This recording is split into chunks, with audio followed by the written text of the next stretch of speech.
ఈరోజు మనం శ్రీమద్ భాగవతం కక్షంలోకి ఈరోజు మనం శ్రీమద్ భాగవతం 5వ స్కందం 17వ అధ్యాయం.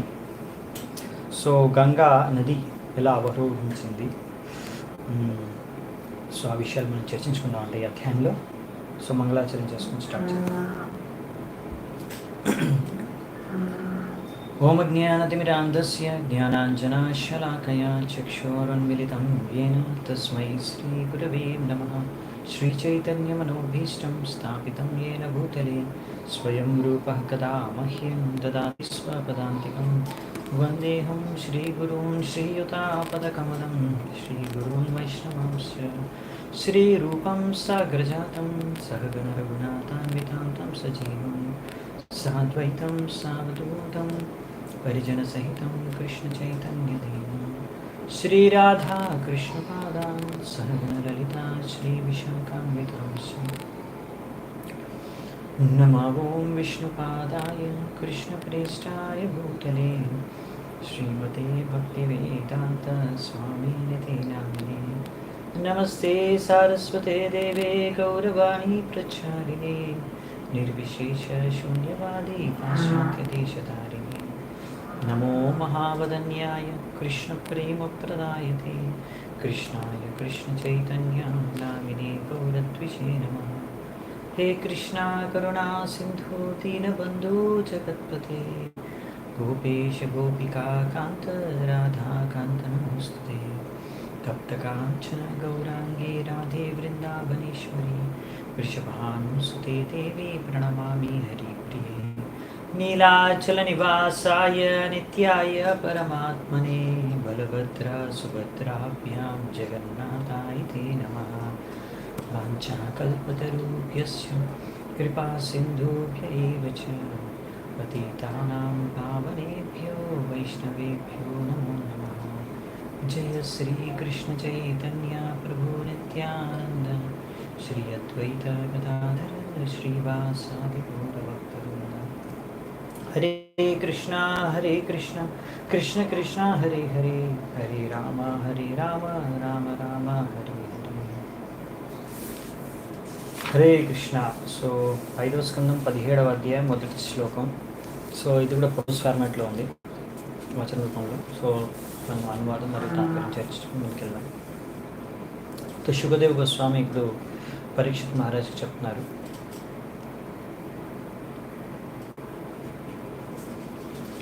ఓ రాజా, విష్ణువు భోక్త, ఆయనే యజ్ఞపతి. ఆయన వామనదేవ రూపంలో బలి మహారాజ్ ఎక్కడైతే యజ్ఞం చేస్తాడో ఆ స్థలానికి వచ్చారు. దాని తర్వాత ఆయన అక్కడ వచ్చిన తర్వాత ఆయన ఎడమ పాదాన్ని ఎత్తినప్పుడు పైన ఈ యొక్క బ్రహ్మాండం ఒక పొరను చీల్చుకొని అక్కడ ఒక రంధ్రం ఏర్పడింది ఈ భగవంతుడి యొక్క పాదాల యొక్క బొట్టని వేలుతో. ఆ సమయంలో ఆ రంధ్రం నుంచి, కారణ సముద్రం నుంచి నీరు ఈ యొక్క బ్రహ్మాండంలోకి ప్రవేశించాయి, ఈ యొక్క పాద పద్మాలని స్పర్శిస్తూ, భగవంతుడి యొక్క పాదాలని స్పర్శిస్తూ. ఈ విధంగా భగవంతుడి యొక్క పాదాలని కడుగుతూ, దానికి ఉన్న కుంకుమ, రెడ్ కలర్ పౌడర్ అది తగిలి ఈ నీరంతా కూడా ఒక మంచి పింక్ కలర్ నీరుగా మారి ఇది ప్రవేశించింది. ఈ యొక్క నీరు ద్వారా, దీన్ని స్పర్శించడం వల్ల ఈ గంగానది, ఇదే గంగానది, గంగా జలాన్ని స్పర్శించడం వల్ల ఒకరి మనస్సు ఇంకా అన్ని రకాల భౌతిక కల్మషాల నుంచి ముక్తి చెందుతుంది, మనస్సు శుద్ధమైపోతుంది. అయినా ఎంతమంది ఆ గంగా జలాల్లో స్నానం చేసినా టచ్ చేసినా కానీ గంగా జలాలు మాత్రం శుద్ధంగానే ఉంటాయి.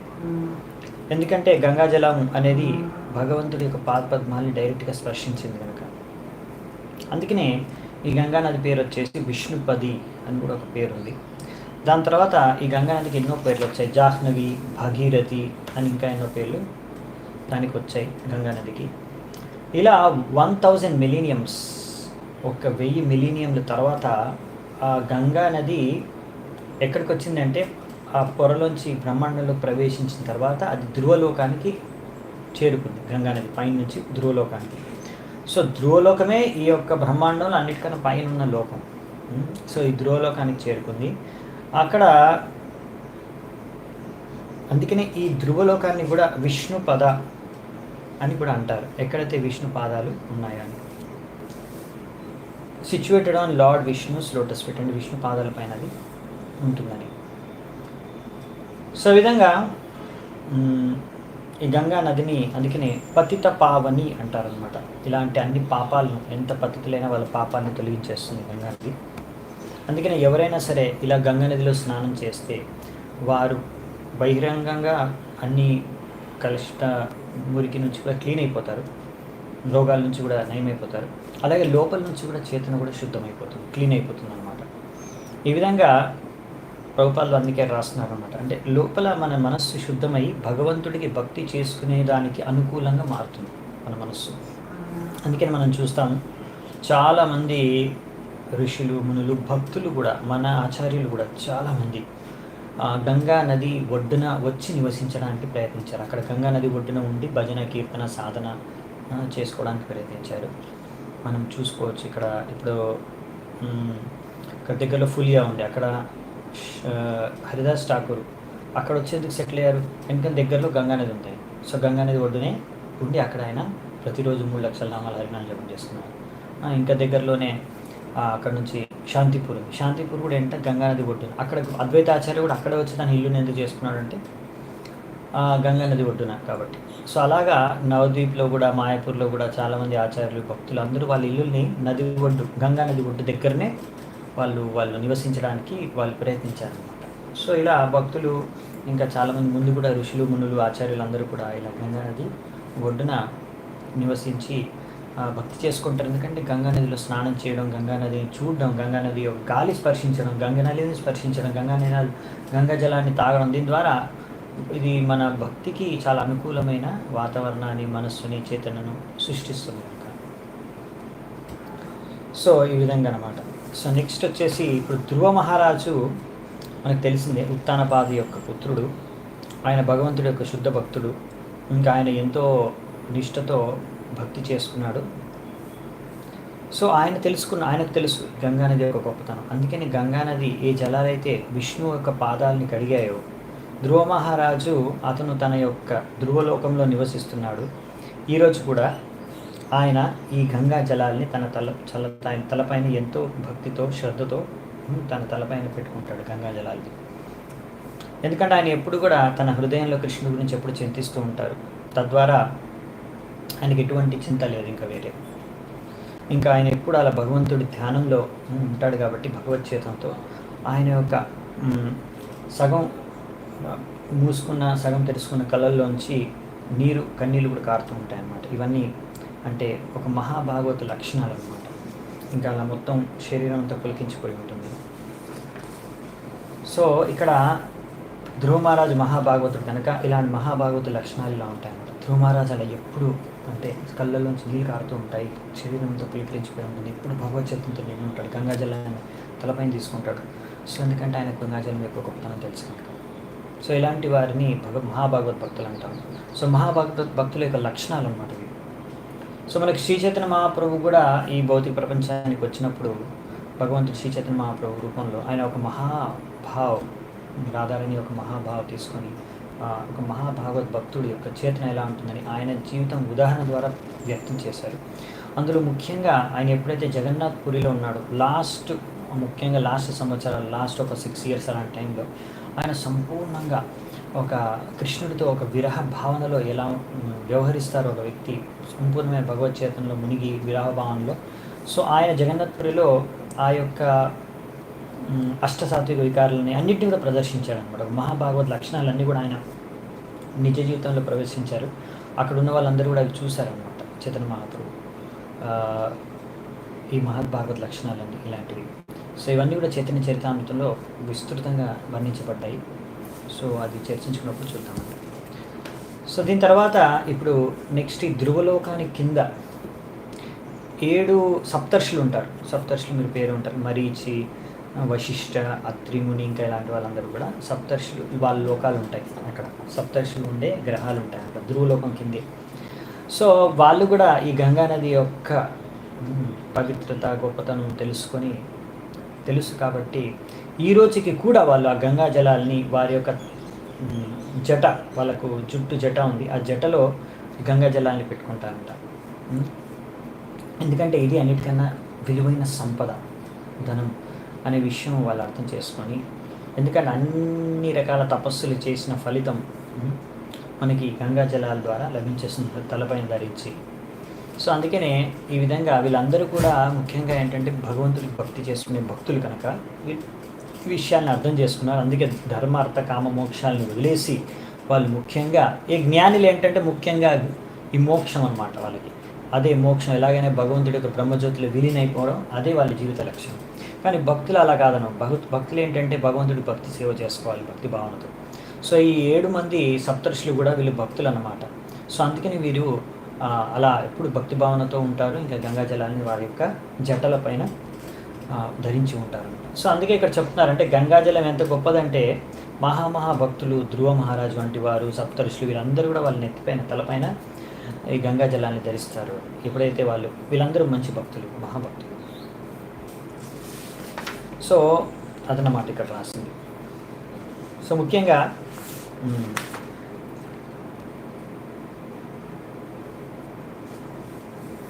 ఈ విధంగా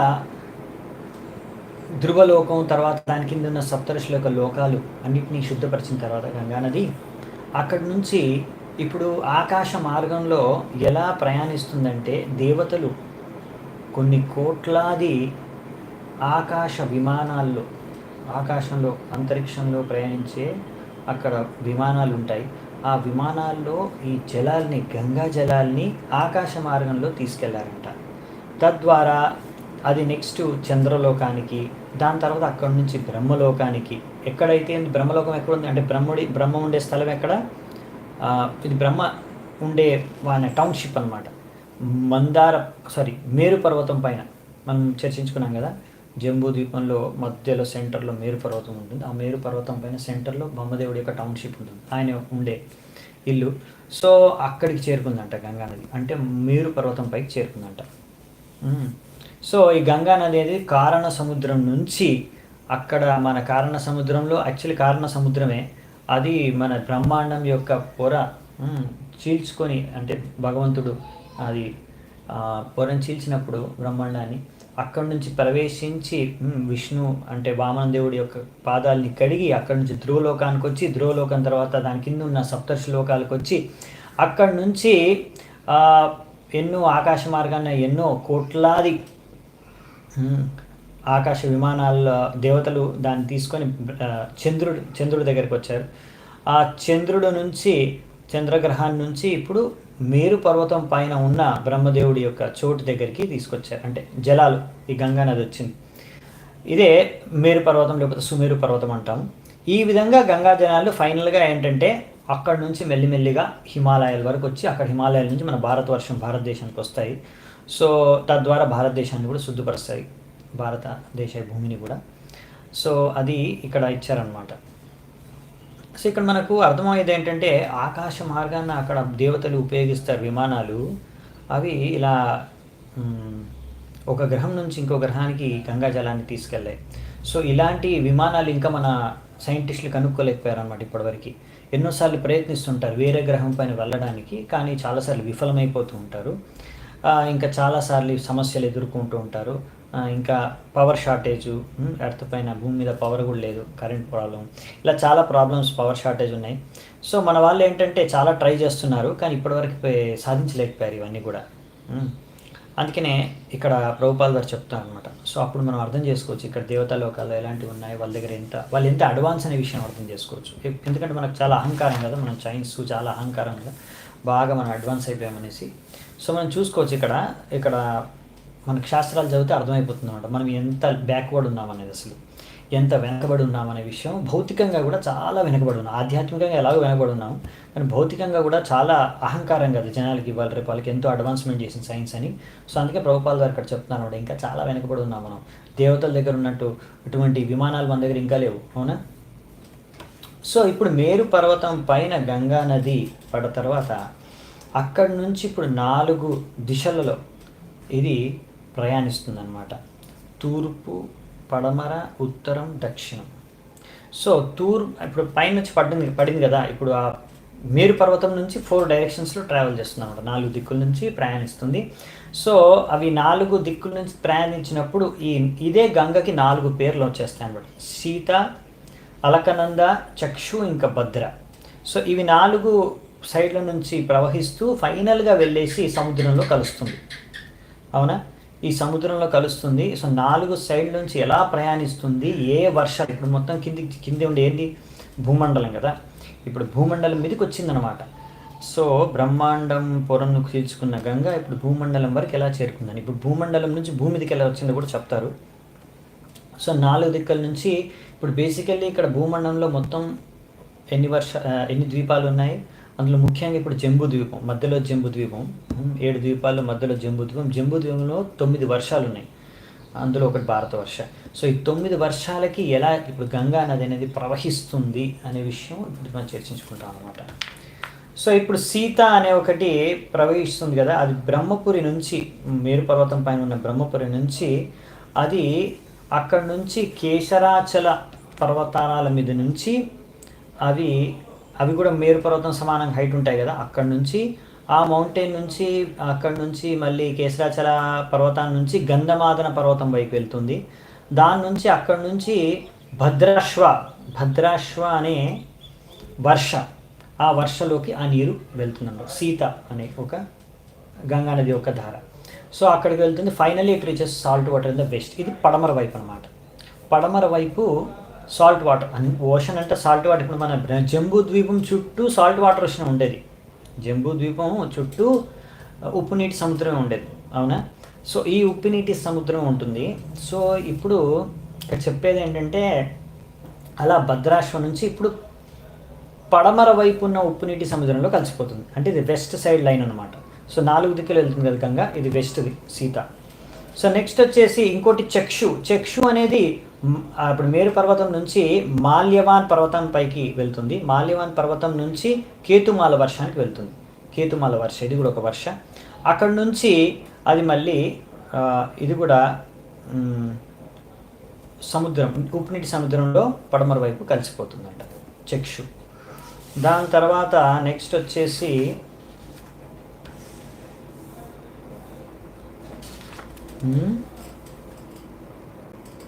ప్రతీచ. Okay, fine.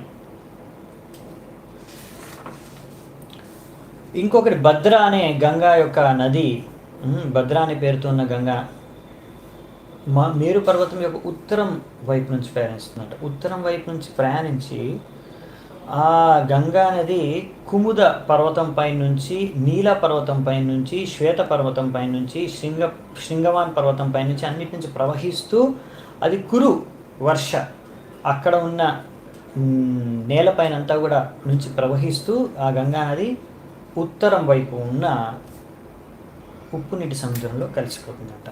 ఇంకొకటి ఉంది కదా లాస్ట్, అది దక్షిణం వైపు అనమాట, అది అలకనంద. సో అలకనంద వచ్చేసి బ్రహ్మపురి నుంచి రకరకాల పర్వతాల మీద నుంచి హిమకూట పర్వతం నుంచి గంగా నది అనేది భారతవర్షం వైపు ప్రవహిస్తూ మన భారతవర్షంలోకి ప్రవేశిస్తుందంట. సో ఈ గంగా నది కూడా భారతవర్షంలో కూడా దక్షిణం వైపు ఉన్న, మన భారతవర్షం లేదా దక్షిణం వైపు, సో అక్కడ దాని దక్షిణం వైపు ఉన్న ఉప్పు నీటి సముద్రంలో కలిసిపోతుంది. సో ఈ విధంగా ఎవరైతే వ్యక్తులు ఈ యొక్క గంగా నదిలో స్నానం చేయడానికి వస్తారో చాలా భాగ్యవంతులు. ఈ విధంగా గంగా నదిలో స్నానం చేసిన వాళ్ళకి రాజసూయ యజ్ఞ, అశ్వమేధ యజ్ఞ చేసిన ఫలితం దక్కుతుంది అని ఇక్కడ రాస్తున్నారు. సో మన ప్రభుపాల్ ద్వారా రాస్తున్నారు, ఈ గంగా నది మన భారతవర్షంలో, ఈ గంగా నది పైనుంచి హిమాలయాల పైనుంచి ప్రవహిస్తూ మన భారతవర్షంకి వస్తుంది. ఆ భారతవర్షంలో ఎన్నో ప్రదేశాలు ప్రవహిస్తూ ఇప్పుడు మా టెంపుల్ ఉన్న పక్క నుంచే వెళ్తుంది. సో ఇక్కడ నుంచి వెళ్ళి ఇక్కడికి ఒక 100 కిలోమీటర్ దూరం, 100-130 కిలోమీటర్ దూరంలో గంగాసాగర్ ఉంది. అక్కడికి వెళ్ళి గంగాసాగర్లో కలుస్తుంది అనమాట. అంటే సాగరం, అది గంగా సాగరం కలుస్తుంది అనమాట ఉప్పునీటి సముద్రంలో. సో అందుకే నా ప్లేస్ని గంగా సాగర్ అంటారు. సో ప్రభుపాల్ వారు రాస్తున్నారు, ఇప్పుడు కూడా చాలామంది కూడా మకర సంక్రాంతి సమయంలో వెళ్ళి ఆ గంగా సాగర్లో స్నానం చేస్తారు. ఎలాగైతే ప్రయాగ్లో వెళ్ళి కూడా జనవరి మాసంలో, మాఘమాసంలో వెళ్ళి ప్రయాగ్లో కుంభమేళాలో అక్కడ స్నానం చేస్తారు మామూలుగా, లేకపోతే నార్మల్ టైంలో మాఘమాసంలో వెళ్ళి స్నానం చేస్తుంటారు అక్కడ. అలాగే సంక్రాంతికి వచ్చి గంగాసాగర్లో అక్కడ కూడా మేళా ఉంటుంది. అక్కడ కూడా లక్షలాది మంది వచ్చి ఆ రోజు స్నానం చేస్తారన్నమాట గంగాసాగర్ మేళాలో. సో ఈ యొక్క మంచి శుభావకాశం, గంగా నదిలో స్నానం చేసే శుభావకాశం ఈ భారతీయులకు ఉందన్నమాట. భారతదేశంలో పుట్టినందుకు ఇది ఒక గొప్ప సౌభాగ్యం అనమాట. ఇలా ఎన్నో తీర్థస్థలాలు ఉన్నాయి మనకి. సో ఏవి తీర్థస్థలాలు అంటే గంగా నది ప్రవహించేవన్నీ కూడా తీర్థస్థలాలే. సో అక్కడ మనం వెళ్ళి గంగా నదిలో స్నానం చేసుకోవచ్చు. సో ఈ విధంగా ఇదే కాకుండా ఇంకా చిన్న పెద్ద నదులు మేరు పర్వతం నుంచి ఎన్నో, ఈ మేరు పర్వతం యొక్క కన్యలు, పుత్రులాగా, బిడ్డల్లాగా రకరకాల ధారల్లో, బ్రాంచెస్లో రకరకాల వర్షాల వైపు ప్రవహిస్తూ ఉంటాయంట. సో మొత్తం 9 వర్షాలని చెప్పాం కదా. అందులో భారత వర్ష అనేది ఒక విశేషమైన వర్ష. భారత వర్షలో ఇక్కడ ఇది ఈ కర్మభూమి అన్నమాట. భారతవర్ష అనేది కర్మభూమి. ఇక్కడ కర్మలు చేసుకోవడం వలన అంటే తగ్గ ఫలితాలు, దాని ప్రకారం కర్మలు చేసుకుంటూ ఉంటారు. సో చాలామంది పండితులు, సాధువులు చెప్పేది ఏంటంటే మిగతా 8 వర్షాలు అవి ఏంటంటే బాగా పుణ్యాత్ములు ఉండే చోట అన్నమాట. ఈ భారతవర్ష ఒక్కటే కర్మభూమి. మొత్తం 9 వర్షాలు అనుకున్నాం కదా. ఈ జంబూ ద్వీపలో మిగతా వదిలేసాయి. ఓన్లీ జంబూ ద్వీపలో 9 వర్షాలు ఉన్నాయి భూమండలంలో. ఆ 9 వర్షాల్లో మనది ఒకటి భారతవర్షం. భారతవర్షం మనం ఉండేది భారతవర్షం. ఈ భారతవర్షం ఒక్కటే కర్మభూమి. మిగతావన్నీ కూడా కర్మభూమి కావన్నమాట. అక్కడ ఎన్నో పుణ్యాలు చేసుకున్న వాళ్ళు, పుణ్యాత్ములు అక్కడికి వెళ్తారనమాట. అంటే ఎవరుండి మరి అక్కడ ఉండేది అంటే, ఎవరైతే స్వర్గలోకంలో నివసించిన వారు స్వర్గలోకం నుంచి తిరిగి వచ్చినప్పుడు వాళ్ళు ఇంకా కొంచెం పుణ్య ఫలితాలు బాకీ ఉన్నాయన్నమాట వాళ్ళకి. అవి స్వర్గంలో అంత క్వాలిఫికేషన్ లేదు వాళ్ళకి ఉండడానికి, కానీ ఆ పుణ్య ఫలితాల్లో వాళ్ళు ఈ మిగతా 8 వర్షాల్లో అక్కడ వాళ్ళు ఈ భూమండలంలో ఉన్నా కానీ, జంబూద్వీపంలో ఉన్నా కానీ, అది స్వర్గలోకం కాకపోయినా కానీ, అక్కడ ఏంటంటే ఇలాంటి పుణ్యాత్ములు ఇంకా కొంచెం పుణ్యఫలాలు బాకీ ఉన్నాయన్నమాట వాళ్ళకి పూర్తి చేసుకోవడానికి. అవి అనుభవించడానికి, దాని యొక్క ఫలాల్ని, పుణ్యఫలాలను అనుభవించడానికి తగిన సదుపాయాలు ఈ 8 వర్షాల్లో ఉంటాయి. సో ఈ 8 వర్షాల్లో వాళ్ళు నివసిస్తారనమాట, స్వర్గం నుంచి ఇంకా మిగిలిన ఫలాల్ని భోగించడానికి. సో క్షీణే పుణ్యే మర్త్యలోకం విశంతి.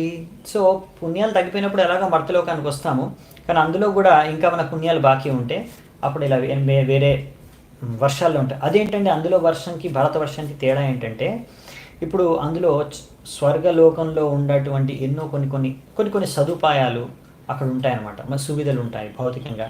సో భౌతికంగా మన భారతవర్ష కన్నా కూడా ఆ వర్షంలో చాలా మంచి ఫెసిలిటీస్ ఉంటాయి పుణ్యఫలాన్ని భోగించడానికి భౌతికంగా. సో ఇలా యాక్చువల్లీ ఏంటంటే ఫలాలు వాళ్ళు అక్కడ పూర్తయిపోగానే మళ్ళీ మన భారతవర్షంలోకి వచ్చేయాల్సిందే. సో ఈ విధంగా మనది ఏంటంటే ఒక ఇది మిడిల్లో ఉంటుందన్నమాట. ఇక్కడ పుణ్యఫలాలు అయిపోయిన తర్వాత ఇక్కడికి వస్తారు పైనుంచి, అలాగే పాపాలు అయిపోయిన తర్వాత కింద నుంచి నరకం నుంచి కూడా ఇక్కడికి వచ్చేస్తారనమాట. సో ఇంకా కొన్ని పుణ్యఫలాలు, కొన్ని పాపాలు ఉంటే మీరు ఇక్కడ ఏమన్నా రకరకాల కష్టాలు, రోగాలు, లేకపోతే రకరకాల జన్మలు, శరీరాలు ఎత్తేసి అవి కంప్లీట్ చేసుకుంటారు అనుకోండి. సో ముఖ్యంగా ఏంటంటే ఇది కర్మభూమి. అంటే ఇక్కడ మీరు ఎలాంటి కర్మ చేసుకుంటారో దాని ప్రకారం నెక్స్ట్ జన్మ అనేది లభిస్తుంది. కానీ స్వర్గంలో అలా కాదండి. స్వర్గంలో మీరు జస్ట్ అక్కడ ఫినిష్ చేసుకోవాలంటే కర్మ, మీ పుణ్యకర్మ అయిపోగానే మళ్ళీ తిరిగి ఇక్కడ రావాల్సిందే. నరకంకి వెళ్తే మీ పాపాలు అయిపోయిన తర్వాత, పాపాలకు పనిష్మెంట్ అయిపోయిన తర్వాత మళ్ళీ ఇక్కడ తిరిగి వచ్చేస్తారు. సో ఇక్కడ మళ్ళీ మీ జంక్షన్ అనమాట. ఇక్కడ నుంచి మళ్ళీ ఇక్కడ నుంచి ఎక్కడికి వెళ్ళాలి అని మీరు డిసైడ్ చేసుకోవచ్చు. ఎలాగంటే ఇప్పుడు ఎయిర్పోర్ట్ లాగా అనమాట. ఎయిర్పోర్ట్లో రన్వే లాగా అనమాట. అక్కడ నుంచి ఇప్పుడు మళ్ళీ మనం ఏరోప్లేన్ తీసుకుని ఎక్కడైనా ప్రయాణించవచ్చు మన ఇష్టం. అలాగే ఇప్పుడు భారతవర్ష అనేది కర్మభూమి. ఇక్కడ నుంచి నువ్వు ఎటువంటి కర్మ చేసుకుంటే దాని ప్రకారం నువ్వు ఎక్కడ వెళ్ళాలనుకుంటే అక్కడ వెళ్ళొచ్చు. దానికి తగ్గ కర్మలు చేసుకొని నువ్వు ఇక్కడ నుంచి స్వర్గం వెళ్ళాలంటే స్వర్గం వెళ్ళొచ్చు, నరకం వెళ్ళాలంటే నరకం వెళ్ళొచ్చు, భగవద్ధామం వెళ్ళాలంటే భగవద్ధామం వెళ్ళొచ్చు, ఇక్కడే ఉండాలనుకుంటే ఇక్కడే ఉండొచ్చు. సో దానికి తగ్గ కర్మలు చేసుకుంటే సరిపోతుంది. సో ఇలా జనాలు ఏంటంటే బద్ధజీవి, రకరకాల ఇచ్చలు కోరికలు ఉండి రకరకాల కర్మలు చేసుకొని ఇలా బ్రహ్మాండే భ్రమితే కోనో భాగ్యవాన్ జీవ్ గురు కృష్ణ ప్రసాదే పాయ్ భక్తి లతా బీజ్. సో అలా తిరుగుతూ ఉంటుంది బ్రహ్మాండంలో. ఎప్పుడో భాగ్యవాన్ అంటే భాగ్యవాన్ జీవ్ అంటే ఎప్పుడో ఒక భాగ్యం ఉన్న జీవాత్మ గురువు మరియు కృష్ణుడి యొక్క కృప వలన, వాళ్ళ కృప వలన భక్తిలత బీజం లభిస్తుందంట. ఎందుకంటే అప్పటి వరకు భక్తిలత బీజం లభించినంత వరకు ఆ జీవాత్మ ఇలా భ్రమణ చేస్తూనే ఉంటుందన్నమాట, స్వర్గం నుంచి నరకం వరకు, మళ్ళీ నరకం నుంచి స్వర్గం వరకు. సో అందుకనే మరి ఎవరికండి ఇలాంటి గురువు కృష్ణ యొక్క కృప లభించి భక్తిలత బీజం లభిస్తుంది అనేది చాలా ఇంపార్టెంట్ పాయింట్. ఇదే మీరు యాక్చువల్లీ వినాలి, తెలుసుకోవాలి, గుర్తుంచుకోవాలి.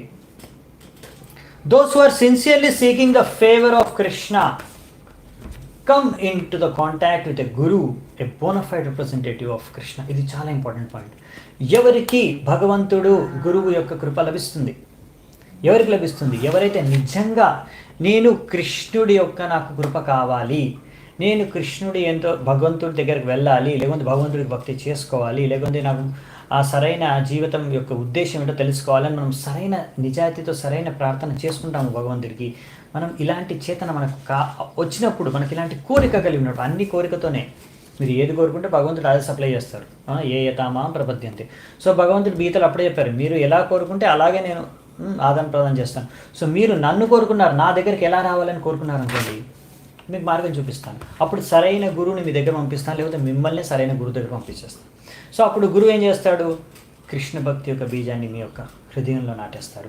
దాని తర్వాత మీరు దానికి సరిగ్గా నీరు పోయాలి. అంటే రోజు శ్రవణం కీర్తనం చేసి ఆ యొక్క బీజం నుంచి లతను మీరు పెంచి పోషించాలన్నమాట, భక్తి లతను. ఆ విధంగా భగవద్ధామానికి వెళ్ళే వరకు ఆ భక్తిలత భగవద్ధామానికి వెళ్ళి కృష్ణ పాదాల దగ్గరికి వెళ్ళిన తర్వాత ఫలాన్ని ఇస్తుంది అన్నమాట, కృష్ణ ప్రేమ ఫలాన్ని. అప్పటి వరకు మీరు నీరు పోస్తూనే ఉండాలి. తర్వాత నీరు పోస్తాము, కానీ ఇక్కడ మనం చాలా ఇంకా బద్ధావస్థలో ఉన్నాం కాబట్టి మనము గుర్తుంచుకొని నీరు పోయాల్సి వస్తుంది. తర్వాత మనం భగవద్ధామకి వెళ్ళినాక శుద్ధ భక్తి లేక దాని తర్వాత అందరూ శ్రవణ కీర్తన చేస్తూనే ఉంటారు. దాన్ని మళ్ళీ మనం గుర్తు చేసుకోవాల్సిన అవసరం లేదు, ఎందుకంటే మొత్తం 24 గంటల చేతన భగవంతుడి చేతంతోనే ఉంటుంది కనుక. సో అందుకనే మనము సరైన వైష్ణవుడు ఎవరైతే భగవంతుడు యొక్క ప్రతినిధి, సరైన ప్రతినిధి, ఆయనే గురువుగా మనము స్వీకరించాలన్నమాట. ఎవరిని పడితే వారిని మనం గురువుగా స్వీకరించకూడదు. ఎవరైతే వైష్ణవులు కాదో వారిని గురువుగా మనం స్వీకరించే వాళ్ళు గురువులే కాదు. అవైష్ణవో గురుర్న స్యాత్. ఎవరైతే వైష్ణవులు కాదో వాళ్ళు గురువుగా ఉండలేరు, వారిని మనం స్వీకరించలేదు. సో వాళ్ళకి ఎంత పబ్లిక్ పాపులారిటీ ఉన్నా, ఫేస్బుక్లో లేకపోతే యూట్యూబ్లో లేకపోతే ఎక్కడైనా సోషల్ మీడియాలో ఎంత ఫేమస్ అయినా, వాళ్ళకి ఎంతమంది ఫాలోవర్సు, ఎంతమంది లైక్స్, ఎంత పెద్ద సెలబ్రిటీ అయినా సరే, ఆ గురువు ఎంత డబ్బున్నా, ఎంత పలుకుబడున్నా, ఎన్ని మ్యాజిక్లు చేసినా, ఎంత బాగా ప్రవచనాలు ఇచ్చినా, ఒకవేళ అతను అవైష్ణవుడు అనుకోండి, అలాంటి వారి దగ్గర నుంచి మనం వినకూడదు అనమాట. అలాంటి వారి దగ్గర నుంచి వినడం అంటే మీరు విషం తాగుతున్నట్టే లెక్క. సో అలా చాలామంది సోకల్డ్ బోగస్ గురువులు మార్కెట్లో, టీవీల్లో, సోషల్ మీడియాలో చాలామంది ఉన్నారు. వాళ్ళకి బిలియన్స్, కోట్లాది మంది ఫాలోవర్స్ కూడా ఉన్నారు. చాలా డబ్బు ఉంది, చాలా పలుకుబడి ఉంది. సో గురువుల పేరుతో చలామణి అవుతారు, కానీ వాళ్ళు అవైష్ణవులు అనమాట. వాళ్ళు విష్ణు భక్తిని, కృష్ణ భక్తిని మీకు ప్రసాదించరు. ఇంకా చెత్త చెదారం అంతా వాళ్ళకి నోటికి వచ్చిందల్లా, మనసుతో వచ్చిందల్లా చెప్తూ ఉంటారు అనమాట. కాకపోతే చాలా మంచి లాంగ్వేజ్లు చెప్తారు, బాగా ఆకట్టుకునే విధంగా. సో అందుకే మీరు ఎప్పుడైనా ఇలాంటి సోకాల్డ్ గురువు ఉన్నప్పుడు వాడు ఏం చెప్తున్నాడో వినాలి ఫస్ట్. అసలు భగవద్గీత భాగవతం నుంచి కృష్ణుడు చెప్పేం చెప్తున్నాడా, కృష్ణుడి గురించి చెప్తున్నాడా, హరినామం గురించి చెప్తున్నాడా, లేకపోతే ఏ చెత్త చెదారని చెప్తున్నాడు. సో ఆ విషయం మనం బాగా ఆలోచించి మనము గురువు దగ్గర నుంచి, ఎవరి దగ్గర నుంచి వినాలి, ఏ గురువు మార్గదర్శనం ఫాలో అవ్వాలి, ఎవరిని గురువుగా స్వీకరించాలనేది డిసైడ్ చేసుకోవాలన్నమాట. సో నెక్స్ట్ వచ్చేసి 12వ శ్లోకంలో ఈ 8 వర్షాల్లో, మరి ఈ 8 వర్షాలు కొంచెం డిఫరెంట్ అని చెప్పాం కదా. ఇక్కడ ఉండేది కూడా మనుషులే, కానీ అక్కడ వారి ఆయువు ఎంత అంటే మన క్యాలిక్యులేషన్ ప్రకారం, అంటే ఈ భూమి భారతదేశంలో మనము ఉండే మన కాలమానం ప్రకారం వాళ్ళు 10,000 సంవత్సరాలు అక్కడ జీవిస్తారంట వాళ్ళ ఆయువు. అంటే మన ఆయువు ఎంత, 100 సంవత్సరాలు అనుకోండి, వాళ్ళు 10,000 సంవత్సరాలు జీవిస్తారంట. ఈ యొక్క పుణ్య భూములు ఉన్నాయి కదా, మిగతా 8 వర్షాలు, భారత వర్షం కాకుండా మిగతా 8 వర్షాలు. సో ఇక్కడ అందరూ కూడా ఆల్మోస్ట్ దేవతల్లాగానే జీవిస్తారు. అటువంటి ఐశ్వర్యాలు, అటువంటి సుఖాలు, అటువంటి శరీరం లభిస్తుందంట.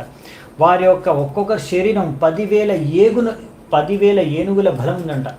10,000 ఏనుగుల బలం అంటే ఒక్కొక్కరికి. అర్థం చేసుకోండి. ఈ 8 వర్షాల్లో ఉండే వ్యక్తులకి 10,000 ఏనుగుల బలం. ఇంకా అక్కడ చెప్తాను, మీరు చూసి అరే నేను అక్కడ వెళ్తే బాగుంటుందేమో, అక్కడ పుడితే బాగుంటుందేమో కూడా అనుకుంటారు మీరు. ఇంకా వారి శరీరాలు ఎంత స్ట్రాంగ్ ఉంటాయంటే వజ్రంలాగా కఠోరంగా ఉంటాయంట, అంత స్ట్రాంగ్ అంట. ఇంకా వారు యవ్వన వయస్సులో ఉంటారు కదా, అది ఎంతో ఆహ్లాదకరంగా ఉంటుందంట వాళ్ళ యవ్వనం. అప్పుడు వీళ్ళు ఇంకా యవ్వన వయస్సు అనేది ఏదో మనలాగా కొన్ని సంవత్సరాలు కాదనమాట, వాళ్ళ జీవితాంతం యవ్వనంగా ఉంటారంట. అక్కడ స్త్రీలు పురుషులు ఇద్దరు కూడా జీవితకాలం అంతా కూడా యవ్వనంగా ఉంటారంట. ఇంకా ఎంతో మైథున సుఖం ఎంతో భోగిస్తారంట. మన భారతదేశంలో పుట్టిన దానికన్నా, అంటే భారతదేశం అంటే ఇక్కడ మొత్తం ఈ పృథ్వీ పైన, భారతవర్ష అంటే యాక్చువల్లీ మొత్తం పృథ్వీ వస్తుంది, మన ఎర్త్ ప్లానెట్ మొత్తం ఈ భూమి పైన కన్నా కూడా ఈ మిగతా 8 వర్షాల్లో జనాలు ఎవరైతే ఉన్నారో వాళ్ళు ఇలా ఎంతో కాలం మైథున సుఖాన్ని అనుభవిస్తారంట. ఇలా ఎన్నో సంవత్సరాలు మైథున సుఖాన్ని అనుభవించిన తర్వాత లాస్ట్ ఒక్క సంవత్సరం మిగిలినప్పుడు భార్య బిడ్డను కంటుందంట. అంతే, భార్య ప్రసవించేది ఎప్పుడంటే లాస్ట్ సంవత్సరం, అంటే 10,000 సంవత్సరాల్లో, అంటే 9,999 సంవత్సరాల్లో భోగించిన తర్వాత లాస్ట్ ఒక సంవత్సరం బిడ్డ కంటుందంట. సో ఈ విధంగా ఇదే అనమాట అక్కడ స్టాండర్డ్ ప్లెజర్ది. అంటే ఇది ఆల్మోస్ట్ స్వర్గవాసుల్లాగా ఉంది. అంటే ఇక్కడ మనం త్రేతాయుగంలో ఎలాగైతే మనుషులు ఇక్కడ జీవించేవారో అలా జీవిస్తారంట మిగతా వర్షాల్లో. త్రేతాయుగంలో కూడా ఇక్కడ మన భూమి మీద కూడా, ఈ ఎర్త్లీ ప్లానెట్లో కూడా, భూమి మీద కూడా, ఈ గ్రహం మీద కూడా 10,000 సంవత్సరాలు ఆగి ఉండేది. అప్పట్లో కూడా జనాలకి చాలా శక్తి, సామర్థ్యం, ఇంకా సుఖం, భౌతికంగా కూడా వాళ్ళు శ్రేష్టంగా ఉండేవారు. సో ఈ విధంగా అన్నమాట. చూడండి, ఇక్కడ మనకు 4 యుగాలు ఉంటాయి కదా, సత్యయుగం, త్రేతాయుగం, ద్వాపరయుగం, కలియుగం. సో మొదటిది సత్యయుగం. సత్యయుగంలో వ్యక్తులు అందరూ కూడా చాలా పుణ్యాత్ములు. అందరూ కూడా యోగ పద్ధతిని, అష్టాంగ యోగాని పాటించేవారు. దాని ద్వారా భగవంతుడిని తెలుసుకునేవారు, భగవంతు సాక్షాత్కారం వాళ్ళకి కలిగేది. సో అందరూ కూడా అలా యోగా సాధన చేసి వాళ్ళు సమాధి వ్యవస్థకు చేరుకునేవాళ్ళు. ఎవరికి కూడా భౌతిక భోగవృత్తి పట్ల ఇంట్రెస్టే లేదు. ఈ సత్యయుగంలో పరిస్థితి. కానీ త్రేతాయుగంలో జనాలకి భోగ విలాసాల పట్ల, ఇంకా భోగించాలి, మైథున సుఖం, ఇవన్నీ సుఖాల పట్ల, భౌతిక సుఖాల పట్ల ఆసక్తి పెరిగింది. ఇంకా వాళ్ళు భౌతిక సుఖాలను అనుభవించడం స్టార్ట్ చేశారు. కానీ ఏమాత్రం ప్రాబ్లం లేకుండా అనమాట. నో ట్రిబులేషన్, వితౌట్ ట్రిబులేషన్, అంటే ఏమాత్రం ఆపత్తి లేదు, ఏ బాధలు లేకుండా ఎంత సుఖాన్ని అనుభవించడం స్టార్ట్ చేశారు త్రేతాయుగంలో వాళ్ళు. సో మరి భౌతిక దుఃఖాలు ఎప్పుడు మొదలయ్యాయి అంటే ద్వాపరయుగంలో. సో ద్వాపరయుగంలో అంటే 2 ఉన్నాయన్నమాట, సుఖ దుఃఖాలు. ఇంకా కలియుగంలో ఈ భౌతిక దుఃఖాలు తీవ్రత పెరిగిపోయింది అన్నమాట, సుఖం తగ్గిపోయింది. కలియుగం ప్రొసీడ్ అవుతున్న కొద్దీ భౌతిక సుఖం తగ్గిపోతూ ఉంటుంది, స్టాండర్డ్ ఆఫ్ సెన్స్ ప్లెజర్, ఇంకా దుఃఖాలు మాత్రం పెరిగిపోతూ ఉంటాయి, అలా అన్నమాట. సో ఇంకొక పాయింట్ ఇక్కడ మనకు అర్థం కావాల్సింది ఏంటంటే, ఇప్పుడు మిగతా వర్షాల్లో చెప్పారు కదా లాస్ట్ సంవత్సరం ఒక బిడ్డను కంటుందని. కానీ అంటే దీనివల్ల ఏంటంటే యాక్చువల్లీ వేరే లోకాల్లో ఎంతో వాళ్ళు మైథున సుఖం అనుభవించిన వాళ్ళు ప్రెగ్నెన్సీ అవ్వదు, అంటే గర్భం దాల్చదు స్త్రీ. ఇంకా వాళ్ళు బిడ్డల్ని కంటారు. లాస్ట్ ఒక సంవత్సరం ఉన్నప్పుడు ఒక బిడ్డని కంటారు కదా. Pregnancy takes place only lower grade of life. అంటే ఇక్కడ ఏంటంటే హయ్యర్ స్టాండర్డ్ ఏంటంటే లైఫ్లో భౌతికంగా, అంటే వాళ్ళు భోగిస్తారు బాగా, కానీ సంతానం తక్కువ, అంటే తక్కువ నంబర్లో సంతానం ఉంది. ఇక్కడ ఏంటంటే లోవర్ గ్రేడ్ ఏంటంటే ఎక్కువ సంతానం ఉత్పన్నం అవుతుంది అన్నమాట. మైథునంలో పాల్గొంటారు కానీ అందులో ఎక్కువ సంతానం ఉత్పన్నం అయిపోతుంది. అందుకనే ఇలా కుక్కలు, పందులు ఇవేంటంటే అంటే ఇక్కడ రాసిన ప్రభుపాల్ గారు విశ్లేషించి, కుక్కలు, పందులు ఏంటంటే సంవత్సరానికి 2 సార్లు గర్భాన్ని దాలుస్తాయంట. ఇంకా ప్రతిసారి ఒక 1/2 డజన్ పిల్లల్ని పుట్టిస్తాయి అన్నమాట, పిల్లలు పుడతాయి కుక్కకి, పందికి. అలా సో నిమ్న ప్రాణులు ఉంటాయి, నిమ్న జాతుల ప్రాణులు అన్నీ ఏంటంటే, ఇంకా స్నేక్స్, పాములు అనుకోండి, ఒకేసారి 100,000 పిల్లల్ని కానీ వస్తాయి. దీనివల్ల మనం అర్థం చేసుకోవచ్చు అనమాట. సో అవి హయ్యర్ గ్రేడ్ అనమాట. వేరే వర్షాల్లో ఉండే వ్యక్తులు హయ్యర్ గ్రేడ్ ఆఫ్ లైఫ్ జీవిస్తున్నారు. ఓన్లీ లాస్ట్ ఒక సంవత్సరంలో ఒక బిడ్డని కంటారు అంతే. కానీ వాళ్ళు అక్కడ మైథునంలో పాల్గొంటున్నారు, సెక్స్ లైఫ్ పాల్గొంటున్నారు, కానీ వాళ్ళకు ప్రెగ్నెన్సీ అవ్వట్లేదు, గర్భం దాల్చట్లేదు స్త్రీ. సో ఆధ్యాత్మిక ప్రపంచంలో అక్కడుండే జనాలు వాళ్ళకి ఏంటంటే మైథునం సుఖ పట్ల ఆసక్తి ఉండదంట. ఎందుకంటే వాళ్ళకి భక్తి భావన ఉంటుంది కాబట్టి దీని పట్ల ఇంట్రెస్ట్ లేదు. ఈ మైథునం సుఖం ఇలా భోగవృత్తి పట్ల వాళ్ళకి ఇంట్రెస్ట్ లేదు. ఇంకా చెప్పాలంటే ఆధ్యాత్మిక ప్రపంచంలో సెక్స్ లైఫ్ అనేదే లేదు, మైథునంలో పాల్గొనరు. ఒకవేళ ఎప్పుడైనా పాల్గొన్నా కానీ మైథునంలో పాల్గొనడం ద్వారా గర్భం అయితే దాల్చరు ఆధ్యాత్మిక ప్రపంచంలో. మామూలుగా జరగదు, కానీ ఒకవేళ మైథునంలో పాల్గొన్నా గర్భం, ఎందుకంటే ఇంట్రెస్ట్ లేదు. ఒకవేళ మైథునంలో పాల్గొన్నా ప్రెగ్నెన్సీ అనేది రాదు. ఈ యొక్క భూమి మీదనే, ఈ భారతవర్షం అంటే భూమి పృథ్వీ పైనే ఈ మనుషులు ఇలా మైథునంలో పాల్గొన్నప్పుడు ప్రెగ్నెంట్ అవుతారనమాట. వాళ్ళకి ఇష్టం లేకున్నా, పిల్లలు కనద్దనుకున్నా కానీ ప్రెగ్నెంట్ అయిపోతారు. సో అందుకనే ఇది చాలా in the sinful age of కలి. అందుకనే జనాలు ఏంటంటే ఇది ఎంతో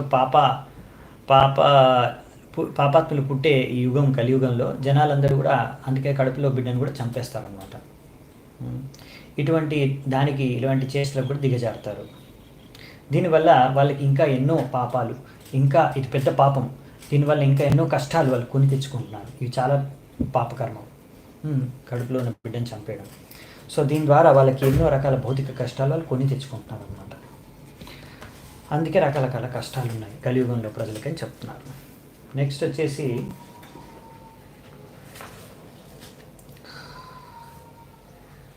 ఇప్పుడు ఈ యొక్క వర్షాల్లో మంచి మంచి గార్డెన్స్ ఉంటాయంట, మంచి ఫ్లవర్స్, ఫ్రూట్స్ సీజన్ ప్రకారం పెరుగుతాయంట. ఇంకా మంచి మంచి హెర్మిటేజెస్ అంటే ఆశ్రమాలు ఉంటాయంట. ఇలా ఈ యొక్క వర్షాలకు బౌండరీస్గా పెద్ద పెద్ద పర్వతాలు ఉన్నాయని చెప్పుకున్నాం కదా. వీటి పక్కన కూడా మంచి మంచి జలాశయాలు ఉంటాయి, చాలా క్లియర్ వాటర్ ఉంటాయంట. అందులో మంచి పద్మపు పువ్వులు ఉంటాయి, ఇంకా మంచి మంచి పక్షులు ఉంటాయి. ఎలా అంటే హంస, డక్స్, క్రేన్స్ ఇవన్నీ. ఇంకా మంచి సువాసన వెదజల్లే పద్మపు పువ్వులు ఉంటాయి. ఇంకా అక్కడ మంచి శబ్దాలు చేస్తుంటాయి బంబుల్ బీస్ ఇవన్నీ. సో ఇక్కడ ప్రదేశాల్లో నివసించే వాళ్ళందరూ కూడా inhabitant of these lands are important leaders among demigods. ఇక్కడ అందరూ కూడా దేవతల్లో నాయకులు వంటి వాళ్ళు ఇక్కడ ఉంటారంట. వాళ్ళకి ఎంతో మంది సర్వెంట్స్ కూడా ఉంటారంట. ఇంకా ఈ గార్డెన్స్లో, లేక్స్లో వాళ్ళు బాగా ఎంజాయ్ చేస్తారంట. ఈ విధంగా ఇలాంటి గార్డెన్స్లో దేవతల యొక్క నాయకులు వాళ్ళ యొక్క భార్యలతో వచ్చి అక్కడ భోగవిలాసాలు చేస్తూ ఉంటారు. ఈ విధంగా దేవతలు వాళ్ళ భార్యలతో ఇక్కడ ఇటువంటి ప్రదేశాల్లో శాండిల్వుడ్, చందనం పూసుకొని, ఇంకా రకరకాల గార్లెండ్స్ ధరించి రకరకాలుగా అక్కడ భోగిస్తూ ఉంటారు. ఇంకా మైథునంలో కూడా పాల్గొంటారు. మిగతా 8 వర్షాలు ఇక్కడ రారు, ముఖ్యంగా కలియుగంలో రారు. అవన్నీ కూడా తర్వాత వస్తాయి ఇంకా డీటెయిల్స్. సో మిగతా వర్షాల్లో ఇలా దేవతలు కూడా వచ్చి అక్కడ సుఖాన్ని అనుభవిస్తారు అన్నమాట. అంత బాగుంటాయంట ప్రదేశాలు కొన్ని ప్లేసెస్. సో మన అంటే ఈ భారతవర్షం అంటే ఇక్కడ ఈ పృథ్వీ పైన కూడా జనాలు ఇటువంటి స్వర్గ సుఖాన్ని అనుభవించడానికి కోరిక ఉంది. కానీ పాపం వాళ్ళు ఇలా స్వర్గంలో ఉండే సుఖం, అటువంటి మైథునాన్ని, అటువంటి మద్యపానం చేయాలని కోరుకొని చాలా ట్రై చేస్తూ ఉంటారు. ఇలా ట్రై చేసే విధానంలో వాళ్ళు భగవంతుడిని మర్చిపోతారు. ఇప్పుడు డిఫరెన్స్ ఏంటంటే ఈ స్వర్గలోకంలో ఉండే దేవతలు కూడా వాళ్ళు కూడా భోగిస్తారా? అదేంటి, వాళ్ళు దేవతలు కదా, వాళ్ళు ఎందుకు భోగిస్తున్నారు భౌతికంగా, వాళ్ళు భోగించకూడదు అని మీరు అనుకోవచ్చు. కానీ దేవతల్లో ప్రత్యేకత ఏంటంటే వాళ్ళు అలా భోగించిన, వాళ్ళు ఇంద్రియ తృప్తి చేసిన, అందులో పాల్గొన్నా కానీ వాళ్ళు ఎప్పుడు కూడా మర్చిపోరు వారి స్థానాన్ని. మేము భగవంతుడి యొక్క సేవకులము అనే విషయాన్ని మర్చిపో. మరి ఎందుకంటే మరి భోగిస్తున్నారంటే అందుకే వాళ్ళు దేవతల శరీరాలు వచ్చే వాళ్ళకి. ఎందుకంటే వాళ్ళు భగవంతుడికి సేవ చేయాలనుకుంటున్నారు, కానీ వాళ్ళకి కొంచెం భౌతిక కోరికలు కూడా తీర్చుకోవాలనుకుంటారు దాంతోపాటు. అందుకే భగవంతుడు అలాంటి ఫెసిలిటీ వాళ్ళకి ఇచ్చారు. సో మనకి అలాంటి ఫెసిలిటీ కావాలంటే మనకు కూడా అలా చేసుకోవచ్చు. భగవంతుడికి సేవ చేసుకుంటూ, భౌతికంగా భోగించుకుంటూ అలా దేవత శరీరాల్లో ఉండొచ్చు వేల సంవత్సరాలు. కానీ భౌతిక ప్రపంచంలోనే ఉంటాం. అందులో కొన్ని కష్టాలు ఉంటాయి. ఇంద్రుడికి కూడా చాలా కష్టాలు వస్తాయి. దేవతలు కూడా కష్టాలు పడాల్సి వస్తుంది, దుఃఖాలు ఉంటాయి వాళ్ళకు కూడా. ఇంకా అది కూడా టెంపరీ. వేల సంవత్సరాలు ఉంటారు. తర్వాత వేల సంవత్సరాల తర్వాత వాళ్ళ పుణ్యాలు అయిపోయిన తర్వాత మళ్ళీ మర్తలోకం, క్షీణీయ పుణ్యం, మర్తలోకం విశాంతి. సో అందుకనే ఈ బ్రహ్మాండంలో దేవతల శరీరం లభించినా కానీ అది యాక్చువల్లీ మనం కోరుకోకూడదు. మనం కోరుకోవాల్సింది ఏంటంటే భగవద్ధామానికి తిరిగి వెళ్ళడానికి.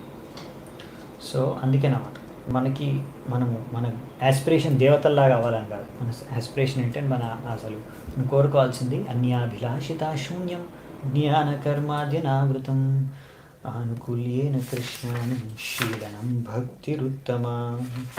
మన గ్రూప్ కోసం బాగా చెప్పారనమాట. అందుకనే సో ఈ విధంగా మనం కోరుకోవాలి భగవద్ధామని తిరిగి వెళ్ళడానికి. ఓకే, సో ఇప్పుడు ఈ తన భక్తులకి కృప చూపించడానికి ఈ 9 వర్షాల్లో కూడా భగవంతుడు నారాయణుడు రకరకాల అవతారాలను ధరిస్తాడు. ముఖ్యంగా ఆయన చతుర్భుజ అవతారాలు ఉన్నాయి కదా, వాసుదేవ, సంకర్షణ, ప్రద్యుమ్న, అనిరుద్ధ. ఈ విధంగా ఆయన తన భక్తుల సన్నిధిలో భక్తులకు దగ్గరలో ఉండి వారి స్వయాన్ని స్వీకరిస్తాడనమాట ఇలా అవతారాల ద్వారా. సో భగవంతుడు అంటే బేసికలీ ఏంటంటే ఆ భక్తుల సాంగత్యంలో ఉంటాడంటే భగవంతుడు ఇప్పుడు డైరెక్ట్గా మన మధ్యలో తిరగట్లేదు, కానీ భగవంతుడు అర్చ విగ్రహ రూపంలో వస్తారు మనకి. ఇప్పుడు మనం ఇక్కడ భగవంతుడిని అర్చ విగ్రహ రూపంలో ఆయన్ని పూజిస్తాము, ఆరాధిస్తాము.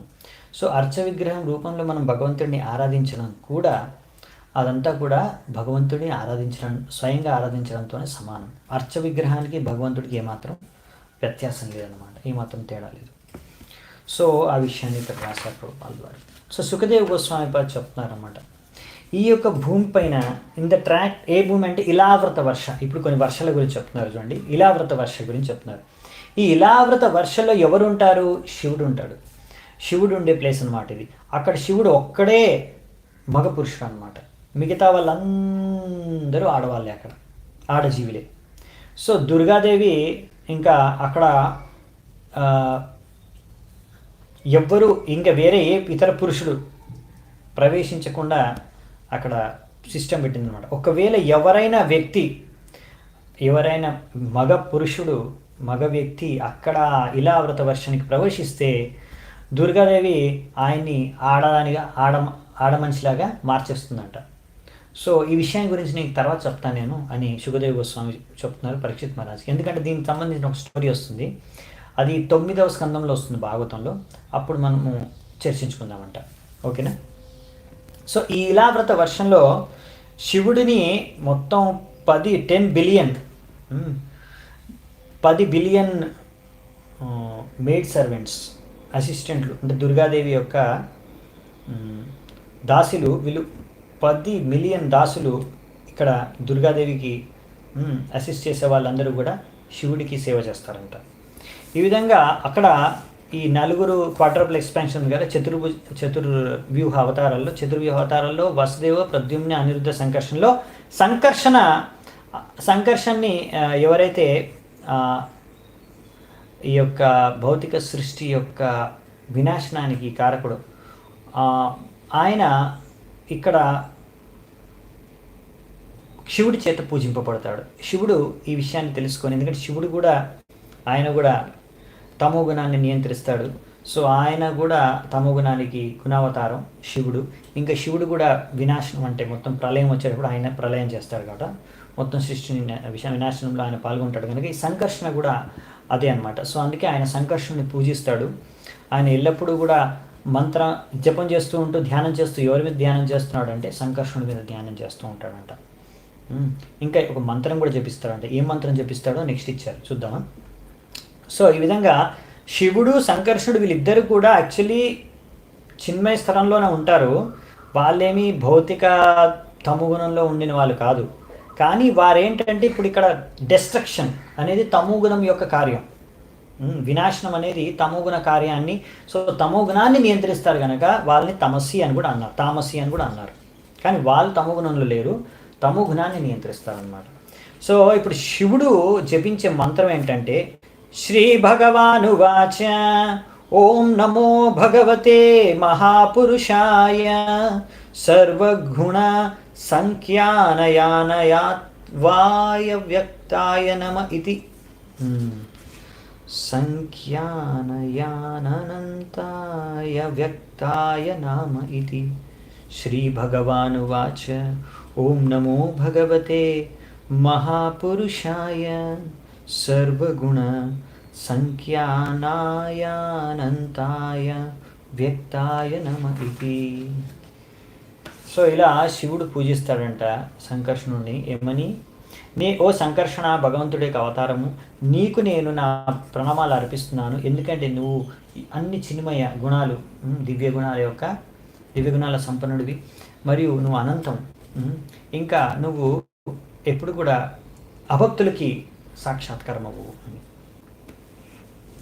భజే భజన్యారణ పంకజం భగస్య కృష్ణస్య పరంపరాయణం భక్తేశ్వలం భావితభూత భావనం భావాపహం త్వభవభావమీశ్వరం.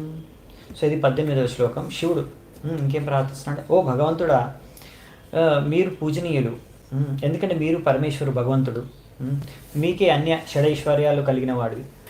సో మీ యొక్క పాద పద్మాల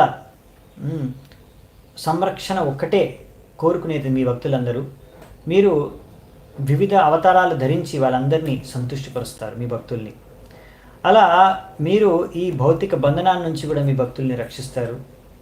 కానీ అభక్తులు ఎవరైతే ఉన్నారో వారు మాత్రం ఈ భౌతిక బంధనంలో చిక్కుకొని అలాగే పడి ఉంటారు మీ యొక్క కోరిక మేరకే, అంటే మీ యొక్క ఇచ్ఛానుసారంగా. ఎందుకంటే ఇలాంటి అభక్తులకి ముక్తి పొందలేరు వాళ్ళు. అందుకే నన్ను దయచేసి మీ యొక్క సేవకుడిగా స్వీకరించండి అని శివుడు ప్రార్థిస్తున్నాడు సంకర్షణుడికి.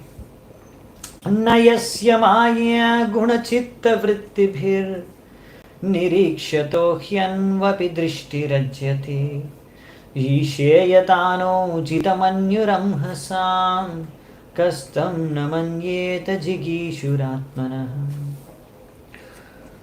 సో మనము మన యొక్క క్రోధాన్ని నియంత్రించుకోలేకపోతాము. అందుకనే ఎప్పుడైతే మనం భౌతిక వస్తువులపైన చూస్తామో మనము వాటిపైన ఆకర్షణ, ద్వేషము మనకు కలుగుతుంది. కానీ భగవంతుడా, నువ్వు ఈ విధంగా ఎప్పుడు ప్రభావితం అవ్వవు. నువ్వు ఇలా భౌతిక ప్రపంచం పైన దృష్టి సారించిన దాని ద్వారా సృష్టి, పాలన, ప్రళయం అంతా జరిగిపోతుంది. అయినా కానీ నువ్వు ఏమాత్రం విచలితం అవ్వవు, దాని ద్వారా ప్రభావితం అవ్వవు. అందుకనే ఎవరైనా వాళ్ళ ఇంద్రియాల్ని జయించాలనుకుంటే, నియంత్రించాలనుకుంటే నీ పాద పద్మాల యొక్క శరణు తీసుకోవాల్సిందే. అప్పుడే ఆ వ్యక్తి ఇంద్రియ నియంత్రణలో విజయం సాధిస్తాడు. చూడండి, శివుడు ఈ విధంగా ప్రార్థిస్తున్నాడు భగవంతుడికి. అసదృశోయ ప్రతిభాతి మాయయా క్షీభేవ మద్వాసవతామ్రలోచనః ననాగవద్వోరహనైశ్వరే హ్రియా యత్పాదయో స్పర్శన హర్షితేంద్రియం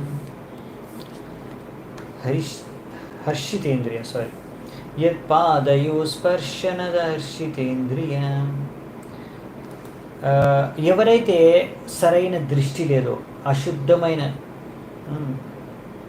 దృష్టి ఉందో అటువంటి వారికి అనిపిస్తుంది ఈ భగవంతుడి యొక్క కళ్ళు ఎప్పుడు మత్తుగా ఉన్నాయి, మద్యపానం చేసిన విధంగా వాళ్ళకి కనిపిస్తాయి. ఎవరికైతే అశుద్ధమైన కళ్ళు ఉన్నాయో అటువంటి బుద్ధి లేని వాళ్ళు, భ్రమితమైన వాళ్ళు భగవంతుడి పట్ల కూడా ఒక్కొక్కసారి క్రోధాన్ని వ్యక్తం చేస్తారు.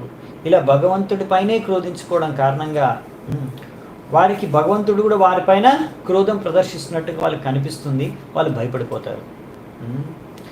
ఈ విధంగా ఇదంతా కూడా ఒక భ్రమ.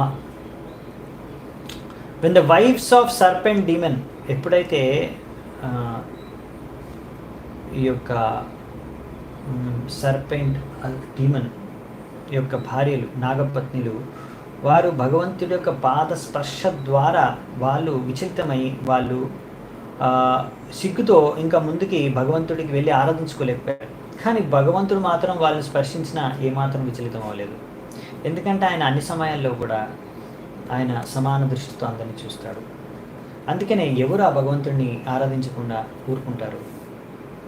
అంటే ఇక్కడ ఏంటంటే ఎన్నో కారణాలున్నా మీరు విచలితం అవ్వడానికి, అయినా కానీ ఒకవేళ ఆ వ్యక్తి విచలితం అవ్వకుండా ఉండగలిగితే ఆ వ్యక్తిని ధీర అంటారు, ఈక్విపోయిస్డ్.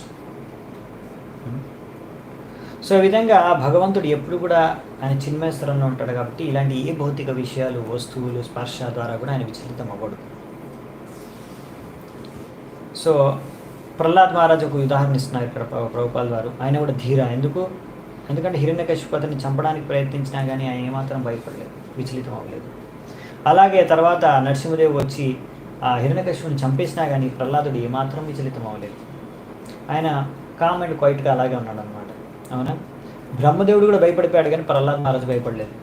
హిరణ్యకశిపుని చూసి భయపడలేదు, నరసింహస్వామిని చూసి భయపడలేదు. అందుకే ఆయన ధీర అన్నారు. సో అలాంటి వారిని ధీర అంటారు అనమాట. యమాహురస్య స్థితి జన్మ సంయమం త్రిభిర్విహీనం యమనంతం ఋషయః న వేద సిద్ధార్థమివ క్వచి స్థితం భూమండలం మూర్ధ సహస్రధామసు. ఇంకా ఏమంటా అంటే శివుడు ఇంకేం ప్రార్థిస్తున్నా అంటే, అందరూ ఋషులు మునులు అందరూ కూడా భగవంతుడే సృష్టికర్త, పాలనకర్త, వినాశకర్త అనే విషయాన్ని గ్రహించి స్వీకరించారు. ఆయన ఇవన్నీ చేసినా కానీ ఆయనకేం అవసరం లేదు ఇవన్నీ చేయాల్సిన కార్యాలు, కానీ ఇవన్నీ చేస్తారు ఆయనే. అందుకనే భగవంతుడు అనంతం.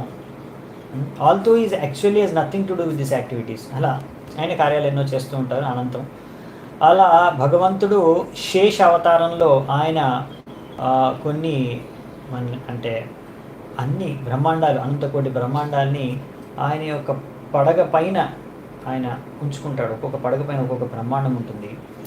అయినా కానీ అతనికి అదేం బరువు అనిపించదంట. ఒక మస్టర్డ్ సీడ్ అంటే ఆవపు గింజ మీ తలపైన ఒక ఆవగింజ పెడితే మీకు ఎంత దాని బరువు తెలుస్తుంది, అలాగే అంట ఆయనకి ఆ పడగ పైన ఆవు గింజ ఉన్నంత ఆ బ్రహ్మాండాన్ని మోస్తే ఆయనకు అంత బరువే అనిపిస్తుందంట. అంటే అసలు బరువే అనిపించదని. సో కాబట్టి ఎవరైనా నిజంగా మనిషి జీవితం సార్థకం చేసుకోవాలనుకుంటే మిమ్మల్ని తప్ప ఇంకోని పూజిస్తారు. 22-23 శ్లోకాలు. యస్యాద్య ఆసిత్ గుణ విగ్రహో మహాన్ విజ్ఞానదిష్ణ్యో భగవానజః కిల యత్సంభవోహం త్రివృతా స్వతేజసా వైకారికం తామసమైంద్రియం సృజే ఏతే వయం యస్య వశే మహాత్మనః స్థితా శకుంతా ఇవ సూత్రయంత్రితాః మహానహం వై కృతతామసేంద్రియా సృజామః సర్వే యదనుగ్రహాదిదం. ఆ భగవంతుడి నుంచే కదా బ్రహ్మదేవుడు పుట్టేది.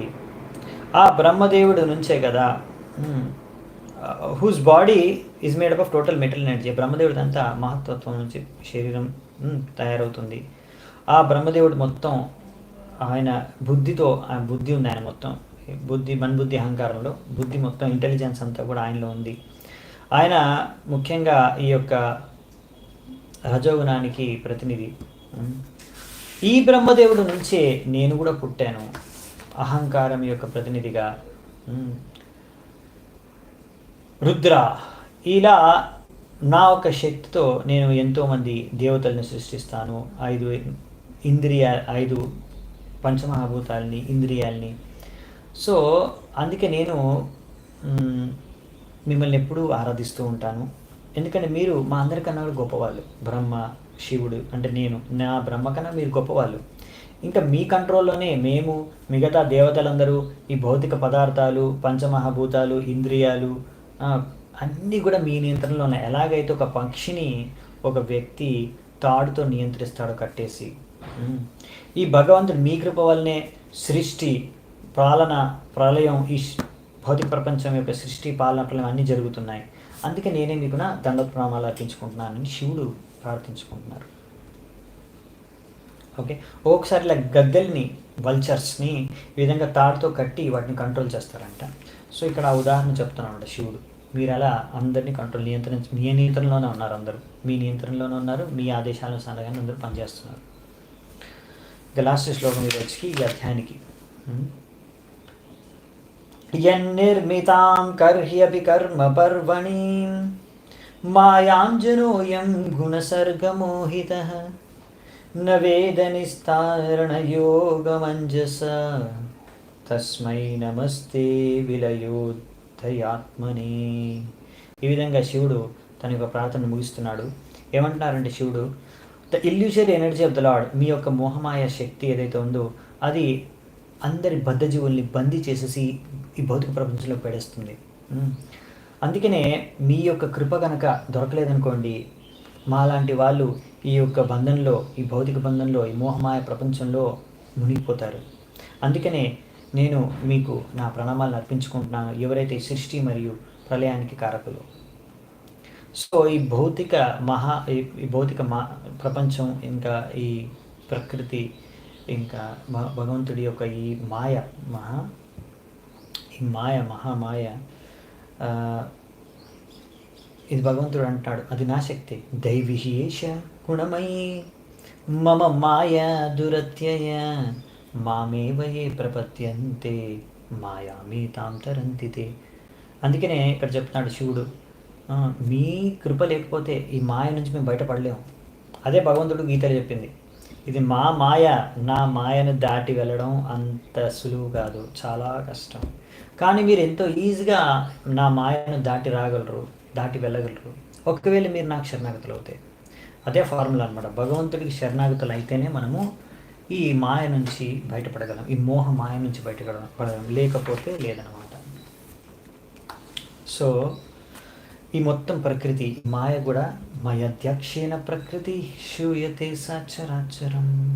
ఈ ప్రకృతి అంతా కూడా భగవంతుడికి నిర్దేశానుసారంగానే నడుస్తుంది. సో ఇది ఒక మెషిన్ వంటిది, ప్రకృతి మెషిన్ వంటిది. కానీ ఈ మెషిన్ని ఆపరేట్ చేసే వ్యక్తి ఎవరంటే భగవంతుడు. సో ఈ మెషిన్ ప్రకృతిని ఆపరేట్ చేసేది ఎవరు? మయధ్యక్షేణ ప్రకృతి, భగవంతుడి అధ్యక్షతలో నడుస్తుంది ప్రకృతి. సో ఈ విషయాన్ని ఎవరైతే అర్థం చేసుకోగలుగుతారో, అరే ప్రకృతి అంతా భగవంతుడి అధ్యక్షతలో నడుస్తుంది, అందుకే ప్రకృతి నుంచి, భౌతిక ప్రకృతి నుంచి, మాయ నుంచి, 3 గుణాల నుంచి బయటపడాలంటే ఆపరేటర్ ఎవరైతే భగవంతుడు ఉన్నాడో ఆయన శరణం మనం తీసుకుంటే ఆయన కెపాసిటీ ఉంది దీని నుంచి మనం బయటపడేయడానికి. ఆ విషయాన్ని మనం ఎప్పుడైతే అర్థం చేసుకుంటామో మన జీవిత సమస్యలన్నీ పరిష్కారం అయిపోతాయి. ఈ విషయం అర్థం చేసుకోవాలి మనం, భగవంతుడికి శరణాగతం అవ్వాలని. సో కానీ అది ఎవరు ఎప్పుడు అర్థం చేసుకుంటారు? బహునాం జన్మనామంతే జ్ఞానవాన్ మాం ప్రపద్యతే వాసుదేవం సర్వం ఇది స మహాత్మ సుదుర్లభ. సో ఎన్నో జన్మల తర్వాత, బహునాం జన్మనాం అంతే, అలా ఎన్నో జన్మలు ఎత్తిన తర్వాత ఒక బద్ధజీవి ఆత్మ ఇలాంటి జ్ఞానం లభించినప్పుడు, అయ్యో నేను భగవంతుడికి శరణాగతం అవ్వాలి. ఎందుకంటే వాసుదేవ సర్వం ఇది, అన్నిటినీ నియంత్రించేది ఆయనే, అన్నిటిపైన ఉన్నది ఆయనే, ఆయనకి మనం శరణాగతం అవ్వాలి అని వ్యక్తి ఎవరు ఈ కంక్లూజన్కి వస్తారో, ఇలా ఆలోచించగలుగుతారో, ఎన్నో జన్మల తర్వాత అలాంటి ఆలోచన వస్తుంది. అలాంటి ఆలోచన వచ్చినప్పుడు, అలా చేయడానికి ప్రయత్నించినప్పుడు ఆ వ్యక్తి ఎవరైతే అలా భగవంతుడికి శరణాగతి అవుతాడో, ఇలాంటి ఆలోచనతో ఆ వ్యక్తిని మహాత్ముడు అన్నారు. మహాత్మ, అతను అసలు మహాత్ముడు. అటువంటి వాడు చాలా దుర్లభం. ఎవరిని పడితే వాడుకొని మహాత్మ అనేయకూడదు. అందుకని మహాత్మ అంటే ఎవరైతే భగవంతుడికి శరణాగతులు అవుతారో, అర్థం చేసుకొని భగవంతుడే కారణం అనే విషయాన్ని అర్థం చేసుకొని, నాకు ముక్తిని ప్రసాదించగలిగేది, మోహమాయ నుంచి బయటపడించగలిగేది ఈ భగవంతుడు మాత్రమే అనే విషయాన్ని అర్థం చేసుకొని భగవంతుడికి శరణాగతులు ఎవరైతే అవుతారో వారిని మహాత్మ అంటారు. అలాంటి మహాత్ములు చాలా దుర్లభం. మహాత్మ సుదుర్లభం. ఓకే, సో ఇదన్నమాట ఈరోజు యొక్క విషయం, చర్చ. అధ్యాయం 5వ స్కందం 17వ అధ్యాయం 24వ శ్లోకంతో ముగుస్తుంది. సో ఇక్కడే భక్తి వేదాంత పర్పట్స్, తాత్పర్యాలు కూడా ముగుస్తున్నాయి. సో మనం ఇక్కడే ఈరోజు సెలవు తీసుకుందామంట. సో మళ్ళీ నెక్స్ట్ క్లాస్లో నెక్స్ట్ అధ్యాయంతో మొదలు పెడదాం. అప్పటి వరకు సెలవు. శిల ప్రభుపాద की जय, ग्रंथराज श्रीमद् भागवतम की जय, समवेत गौर भक्त वृंद की जय, निताय गौर सीतनाथ प्रेमानंदे हरि।